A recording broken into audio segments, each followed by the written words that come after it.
Hello दोस्तों, मैं पवनेश पाठक target with Rinku platform पर आप सभी मित्रों का हार्दिक स्वागत अभिनंदन वंदन करता हूं। आज हाजिर हूं एक नए टॉपिक के साथ, उपसर्ग एवं प्रत्यय। उपसर्ग एवं प्रत्यय आप पढ़ेंगे। सबसे पहले हम बता दें कि यह बैच यूपीपी और यूपीएसआई बेस्ड है।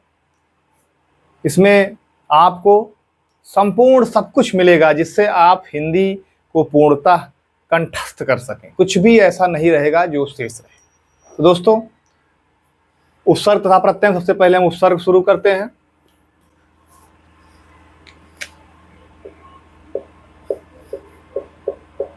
उपसर्ग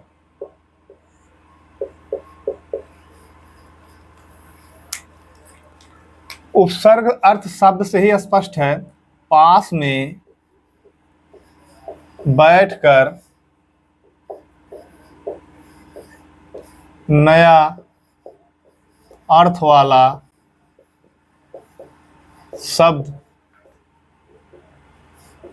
बनाना।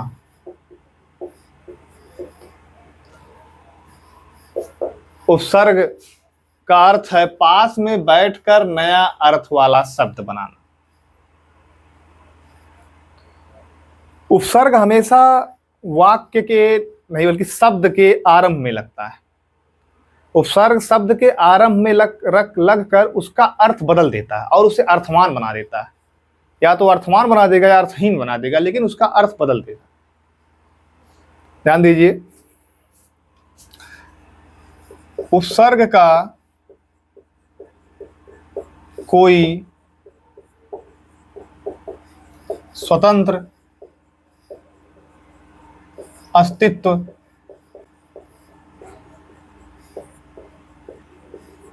नहीं होता। ये शब्द के आरंभ में जुड़कर अर्थ प्रदान करते हैं।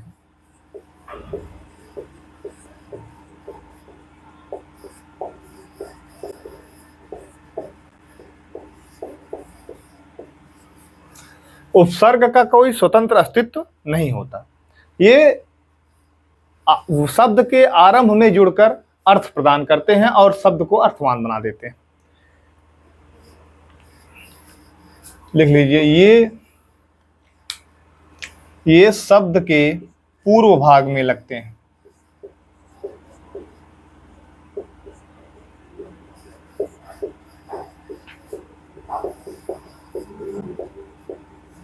ये शब्द के पूर्व भाग में लगते हैं और हमेशा कंपटीशन में पूछा जाता है कि हिंदी में उपसर्गों की संख्या कितनी है।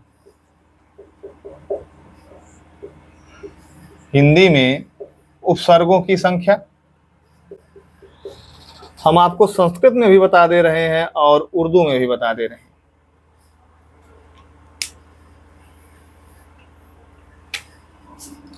संस्कृत में, उर्दू में। हिंदी में उपसर्गों की संख्या कितनी होती है? 10। संस्कृत में उपसर्गों की संख्या कितनी होती है? 19। वहीं उर्दू में उपसर्गों की संख्या कितनी होती है? 12। यह टॉपिक आपके लिए बहुत महत्वपूर्ण है। यह कई बार एग्जामों में आया है कि हिंदी में उपसर्गों की संख्या कितनी होती है। हिंदी में उपसर्गों की संख्या टोटल 10 होती है। संस्कृत में उपसर्गों की संख्या टोटल 19 होती है। उर्दू में उपसर्गों की संख्या टोटल 12 होती है। आप लोग इसको लिख लीजिए, तब हम कुछ उदाहरण देते हैं। एग्जाम्पल जैसे लिखिए, एग्जाम्पल भी दे रहे हैं।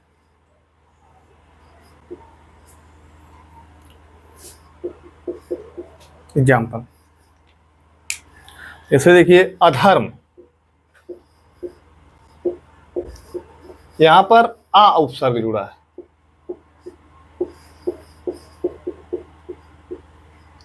धर्म में आ धन धर्म। धर्म में आ उपसर्ग जुड़कर धर्म का अर्थ ही बदल दिया। धर्म था, धर्म में आ उपसर्ग जुड़कर उसको अधर्म बना दिया। तो अधर्म में आ उपसर्ग है। अगला देखिए, विख्यात। यहां पर वी उपसर्ग,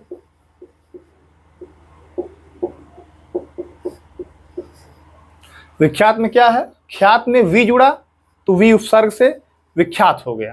फिर देखिए अनहोनी, यहां पर क्या है, अनुपसर्ग।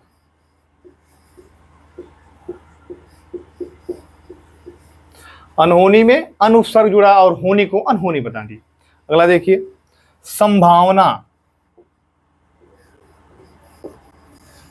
यहां पर सम उपसर्ग जुड़ा और भावना में सम उपसर्ग जुड़कर संभावना बना दिया। आप अच्छे से उपसर्ग समझ गए होंगे। उपसर्ग पास में बैठकर नया अर्थ वाला शब्द बनाना ही उपसर्ग है। उपसर्ग का कोई स्वतंत्र अस्तित्व नहीं होता, ये शब्द के आरंभ में जुड़कर नया अर्थ प्रदान करते हैं। ये शब्द के पूर्व भाग में लगते हैं। हिंदी में उपसर्गों की संख्या 10 है, संस्कृत में उपसर्गों की संख्या 19 है, उर्दू में उपसर्गों की संख्या 12 है। एग्जाम्पल देखिए, इसे अधर्म, इसमें आ उपसर्ग है, धर्म में आ जुड़कर इसका अर्थ बदल दिया। विख्यात, ख्यात में वी जुड़कर इसका अर्थ बदल दिया, तो यहाँ पर कौन सा उपसर्ग है, वी उपसर्ग। होनी में अन जुड़कर इसका अर्थ बदल दिया, तो यहाँ पर कौन सा उपसर्ग है, अन उपसर्ग। संभावना में सम जुड़कर भावना से इसका अर्थ बदल दिया, तो यहाँ पर कौन सा उपसर्ग, सम। आप इसको समझ चुके होंगे, इसको नोट कर लीजिए। हम प्रत्यय पे चलते हैं।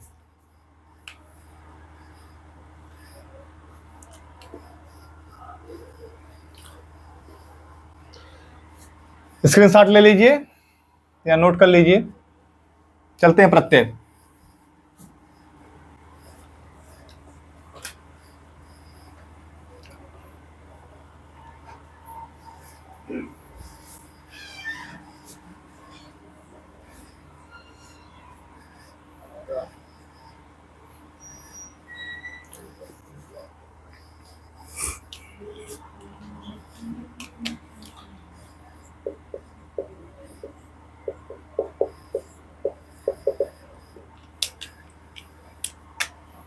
वह शब्दांश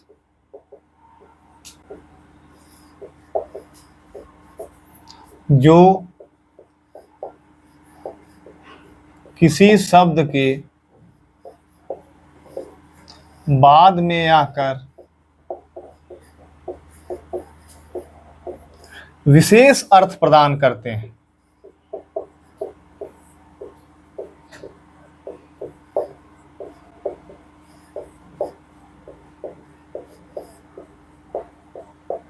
वह प्रत्यय कहलाते हैं।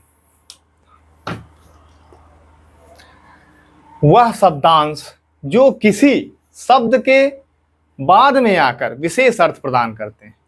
जैसे अभी आपने देखा पहले लगा था अधर्म में, धर्म में अधर्म जुड़ा था, आ जुड़ गया था, आ उपसर्ग तो अधर्म बन गया था, तो वो वाक्य के पहले लगा था। यहां पर ध्यान दीजिए, जैसे मानव है, मानव में अगर ता जुड़ गया तो ये मानवता हो गया। तो यहां पर क्या है, ता एक प्रत्यय है, क्योंकि यहां बाद में लगा है। अगर यहां पहले लगता तो उपसर्ग हो जाता। प्रत्यय क्या है, बाद में लगता है, हमेशा प्रत्यय बाद में लगता है। अब ध्यान दीजिए इसके कितने भेद होते हैं।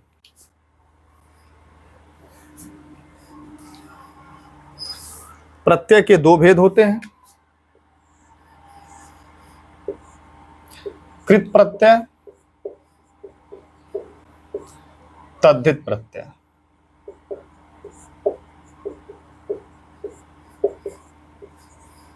प्रत्यय के दो भेद होते हैं, कृत प्रत्यय और तद्धित प्रत्यय। अब आप एक एक प्रत्यय को पढ़ेंगे। सबसे पहले कृत प्रत्यय पे हम चलते हैं।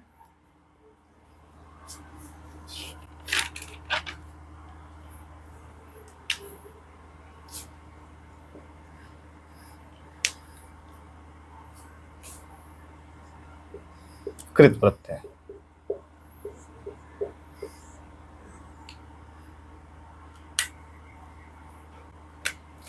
क्रिया धातु के अंत में लगने वाले शब्दांश को कृत प्रत्यय कहते हैं।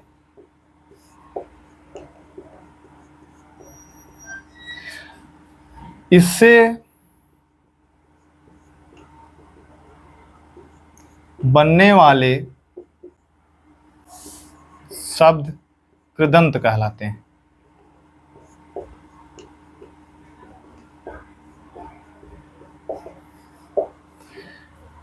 इसको आप नोट कर लीजिए और अच्छे से समझने का प्रयास कीजिए। कृत प्रत्यय क्या है? क्रिया या किसी धातु के अंत में लगने वाले शब्द को, शब्दांश को कृत प्रत्यय कहते हैं।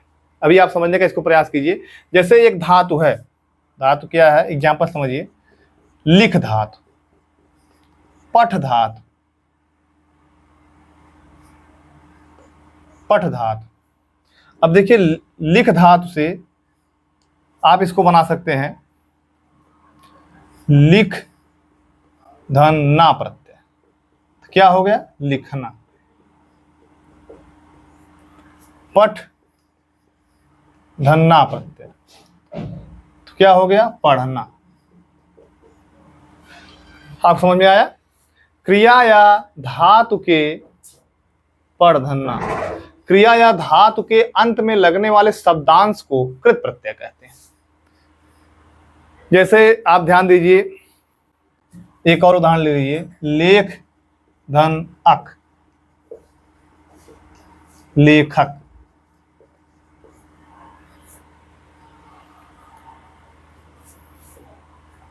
लेख धन अक, लेखक। ये सब कुछ किस प्रत्यय में आ गया? कृत प्रत्यय। कृत प्रत्यय आपको समझ में आ गया। क्रिया या धातु के अंत में लगने वाले शब्दांश को कृत प्रत्यय कहते हैं। इस शब्द से जो शब्द बनता है उसे कृदंत कहते हैं। आगे चलते हैं हम। इसको आप लिख लीजिए, तब तद्धित प्रत्यय पे चलते हैं।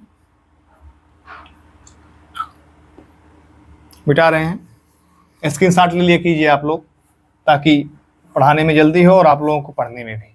इस समय की बहुत अल्पता है। तद्धित प्रत्यय,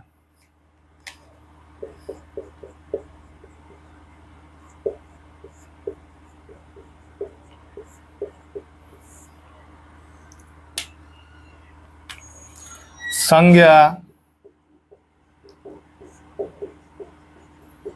सर्वनाम, विशेषण के अंत में लगने वाले प्रत्यय को तद्धित प्रत्यय कहते हैं। तद्धित प्रत्यय क्या है? संज्ञा, सर्वनाम, विशेषण के अंत में। आप लोगों को संज्ञा, सर्वनाम और विशेषण तीनों पढ़ाया जा चुका है। संज्ञा, सर्वनाम और विशेषण के अंत में जो प्रत्यय लगे उसे हम क्या कहते हैं? तद्धित प्रत्यय। अब ध्यान दीजिएगा आप, जैसे मानव, मानव, अपना, अच्छा, तीनों शब्द पे आप ध्यान दीजिएगा। मानव क्या है? यह एक संज्ञा है। अपना क्या है? सर्वनाम। अच्छा क्या है? विशेषण, यह विशेषता है अच्छाई किसी। अब आप ध्यान दीजिए, तद्धित प्रत्यय कैसे बनेगा? मानव, अपना, अच्छा, तीनों शब्द लिख दिया हमने, संज्ञा, सर्वनाम और विशेषण। अब अगर मानव में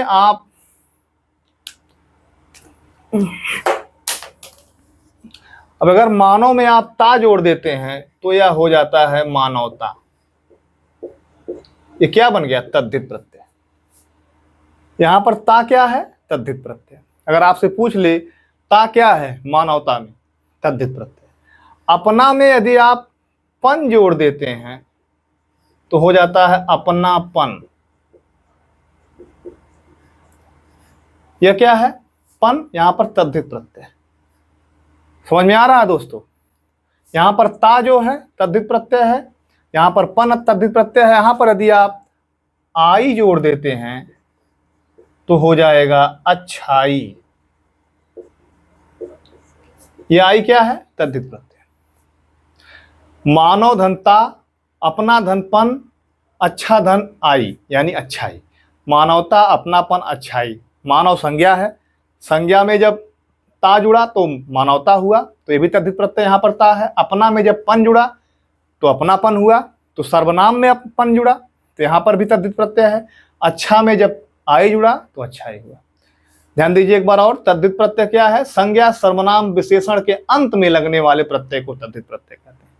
बाकी इसके अतिरिक्त जो भी प्रत्यय आपको मिलेगा वो सब कृत या कृदंत प्रत्यय में आता है, लेकिन संज्ञा सर्वनाम और विशेषण के अंत में जो भी लगा हुआ मिलेगा वो तद्धित प्रत्यय के अंतर्गत आता है। मित्रों, अभी तक हिंदी व्याकरण में आपने विविध पाठों का अध्ययन किया।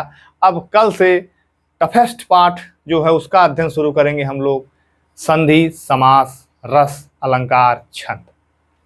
अभी तक आप लोगों ने हल्के टॉपिक का अध्ययन किया है, अब संधि समास की बारी है। अब अगले दिन हम मिलते हैं। धन्यवाद। जय हिंद दोस्तों।